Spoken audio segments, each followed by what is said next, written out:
नमस्कार, आपका स्वागत है स्टोकोलॉजी में। आज हम बात करने वाले हैं पिल इटालिका लाइफस्टाइल लिमिटेड के क्वार्टरली रिजल्ट्स के बारे में। तो जिन्होंने भी चैनल को सब्सक्राइब नहीं किया है प्लीज़ सब्सक्राइब कर दें, बेल आइकन पर क्लिक कर दें, वीडियो को लाइक करें, शेयर करें। तो रिजल्ट्स को देखने से पहले हम कंपनी के फंडामेंटल्स को देख लेते हैं। कंपनी के बात करेंगे एसेंशियल्स की। कंपनी का मार्केट कैप है 184.48 करोड़ का। नंबर ऑफ शेयर्स जो मार्केट में ट्रेड कर रहे हैं वो है 23.50 करोड़। शेयर का पीबी रेशियो 2.77 है। अगर हम बात करते हैं डिविडेंड यील्ड की तो ये हमें 0% दिखाई दे रही है। कंपनी कोई भी डिविडेंड नहीं देती है। कैश रिजर्व की बात करें तो यहाँ पर 1.22 करोड़ के कैश रिजर्व हैं। प्रमोटर्स की होल्डिंग जो है वो 50.09% की है, जो कि ठीक ठाक नजर आ रही है। सेल्स ग्रोथ की बात की जाए तो यहाँ पर 12.73% की है। वहीं अगर हम देखते हैं आरओसी को तो वह 7.96%। एंटरप्राइज वैल्यू की बात की जाए तो यहाँ पर 189.39 करोड़ की एंटरप्राइज वैल्यू है। शेयर का पीई रेशियो 73.36 है। अगर हम बात करें फेस वैल्यू की तो हमें शेयर का फेस वैल्यू ₹1 दिखाई दे रहा है। बुक वैल्यू ₹2.83 का है। कंपनी पर कर्जों की बात की जाए, डेब्ट की बात की जाए तो यहाँ पर 6.13 करोड़ के कर्जे दिखाई दे रहे हैं, जो कि कंपनी के कैश रिजर्व से ज़्यादा हैं। ईपीएस ₹0.11 है। आरओई की बात की जाए तो यहाँ पर 5.96% का है। वहीं अगर हम बात करते हैं प्रॉफिट ग्रोथ की तो यहाँ पर हमें 363.67% की प्रॉफिट ग्रोथ दिखाई दे रही है। तो प्रमोटर्स की होल्डिंग्स को देखें ठीक ठाक नजर आ रही है। कंपनी पर कर्जों को देखें तो वो कैश रिजर्व से ज़्यादा हैं। शेयर का पीई रेशियो थोड़ा ज़्यादा नज़र आ रहा है। बात करेंगे अब हम लास्ट ट्रेडिंग डे के शेयर परफॉर्मेंस को। तो ये लास्ट ट्रेडिंग डे जो था वो 15 जुलाई था। लास्ट ट्रेडिंग डे के शेयर प्राइस की बात करें तो यहाँ पर ₹7.90 शेयर प्राइस था। अगर हम बात करते हैं लास्ट ट्रेडिंग डे की परफॉर्मेंस को तो यहाँ पर 0.64% के पॉजिटिव रिटर्न्स रहे। ट्रेडिंग वॉल्यूम की बात की जाए तो यहाँ पर 1,30,635 शेयर्स की ट्रेडिंग हुई। 52 वीक्स हाई 52 हफ्तों की सबसे उच्चतम स्तर की बात करें तो यहाँ पर ₹16 का हाई बना है, जो कि 12 जनवरी 2022 को बना। बात करते हैं अगर 52 वीक्स लो 52 हफ्तों के सबसे न्यूनतम स्तर की तो यहाँ पर ₹5.90 का लो बना, जो कि 24 अगस्त 2021 को बना था। बात कर लेते हैं हम सबसे नीचे दिए गए हैं percentage of deliverable quantity to trade quantity, यानी कि कितने प्रतिशत की डिलीवरी शेयर होल्डर्स के द्वारा लास्ट ट्रेडिंग डे पर उठाई गई है। तो वह 70.28% की, तो जो कि काफी बेहतर नजर आ रही है। 70% की डिलीवरी लास्ट ट्रेडिंग डे पर शेयर होल्डर्स के द्वारा उठाई गई है। तो बात कर लेते हैं पिछले 4 वर्षों की कंपनी के परफॉर्मेंस की। यहाँ पर फाइनेंशियल ट्रेंड्स दिए गए हैं। यहाँ पर जो ग्राफ है उसमें जो आंकड़े दिए गए हैं वो है करोड़ में। बात करेंगे रेवेन्यू की। 2019 में कंपनी का रेवेन्यू तो 54.86 करोड़ का। 2020 में ये घटकर हो गया 48.79 करोड़ का। 2021 में ये बढ़कर हो गया 54.85 करोड़ का। और 2022 में ये 67.76 करोड़ का हो गया। तो यहाँ पर देखें अगर हम तो 2019 से 20 में यहाँ पर रेवेन्यू घटते हुए नजर आ रहे हैं। 2020 से 2021 में रेवेन्यू बढ़े हैं और 21 से 22 में हमें इसमें और भी वृद्धि दिखाई दे रही है। बात कर लेते हैं प्रॉफिट की। तो 2019 में कंपनी के प्रॉफिट थे 3.15 करोड़ के। 2020 में ये घटकर होगा 0.79 करोड़ के। 2021 में इसमें वृद्धि हुई और ये हुआ 3.70 करोड़ के।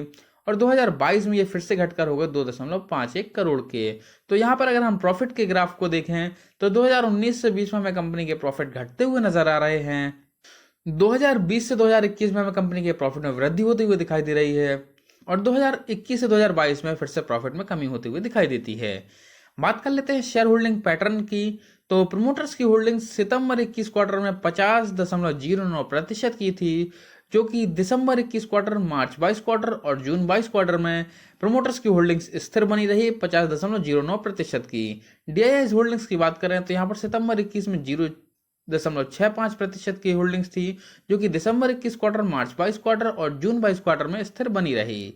पब्लिक होल्डिंग की बात करें तो सितंबर 21 में 49.26% की होल्डिंग थी, जो कि दिसंबर 21 क्वार्टर में 49.26% रही। मार्च 22 क्वार्टर और जून 22 क्वार्टर यहाँ पर भी हमें जो पब्लिक होल्डिंग है वो स्थिर दिखाई दे रही है 49.26% की। तो यहाँ पर प्रमोटर्स की होल्डिंग्स हो, पब्लिक होल्डिंग्स हो या डीआईएस की होल्डिंग्स हो, स्थिर बनी हुई है। बात कर लेते हैं रिजल्ट्स की। आपके सामने जो आंकड़े दिए गए हैं वो हैं लाख में। बात करेंगे रिजल्ट के फॉर्मेट की। सबसे लास्ट में जो कॉलम दिया गया है वो जून 21 क्वार्टर के रिजल्ट हैं।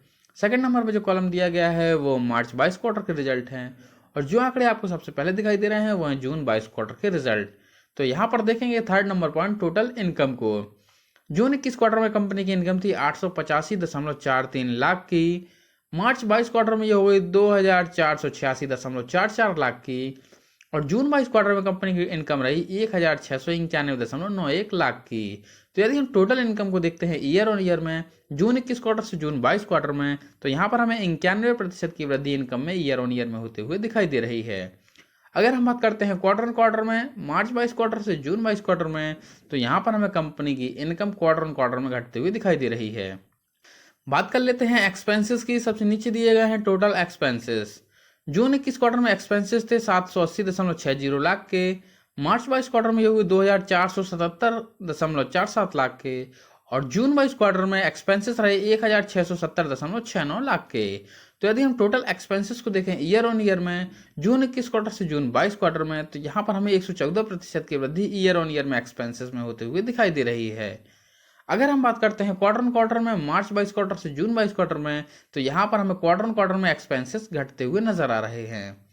बात कर लेते हैं प्रॉफिट एंड लॉस स्टेटमेंट की। तो देखेंगे 7th नंबर पॉइंट को, profit after loss before tax को। जून 21 क्वार्टर में 104.83 लाख के प्रॉफिट बिफोर टैक्स थे। मार्च 22 क्वार्टर में ये 8.97 लाख के हुए। और जून 22 क्वार्टर में ये 21.22 लाख के हो गए। तो यहाँ पर अगर हम प्रॉफिट बिफोर टैक्स की बात करें ईयर ऑन ईयर में, जून 21 क्वार्टर से जून 22 क्वार्टर में, तो यहाँ पर हमें कंपनी की जो प्रॉफिट है वो ईयर ऑन ईयर में घटते हुए नजर आ रहे हैं। अगर हम बात करते हैं क्वार्टर ऑन क्वार्टर में, मार्च 22 क्वार्टर से जून 22 क्वार्टर में, तो यहाँ पर हमें कंपनी की जो प्रॉफिट बिफोर टैक्स है उसमें क्वार्टर ऑन क्वार्टर में 137% की वृद्धि होते हुए दिखाई देती है। बात कर लेते हैं सबसे नीचे दिए गए 9th number point, profit oblique loss for the period. तो जून 21 क्वार्टर में 104.83 लाख के नेट प्रॉफिट थे। मार्च 22 क्वार्टर में 75.58 लाख के नेट लॉस हुए। और जून 22 क्वार्टर में 21.22 लाख के नेट प्रॉफिट रहे। तो यदि हम नेट प्रॉफिट की बात करते हैं ईयर ऑन ईयर में, जून 21 क्वार्टर से जून 22 क्वार्टर में, तो हमें कंपनी के प्रॉफिट में काफ़ी ज़्यादा गिरावट होते हुए दिखाई दे रही है ईयर ऑन ईयर में। अगर हम बात करते हैं क्वार्टर ऑन क्वार्टर में, मार्च 22 क्वार्टर से जून 22 क्वार्टर में, तो यहाँ पर हमें कंपनी की जो प्रॉफिट लॉस थे वो प्रॉफिट में कन्वर्ट होते हुए दिखाई दे रहे हैं क्वार्टर ऑन क्वार्टर में। तो ओवरऑल अगर हम रिजल्ट्स की बात करते हैं तो हमें कंपनी का ईयर ऑन ईयर परफॉर्मेंस तो कमजोर होता हुआ दिखाई दे रहा है। जबकि अगर हम बात करते हैं क्वार्टर ऑन क्वार्टर में, तो चाहे वो प्रॉफिट बिफोर टैक्स हो या profit after tax net profit हो, बढ़ते हुए नजर आ रहे हैं। धन्यवाद।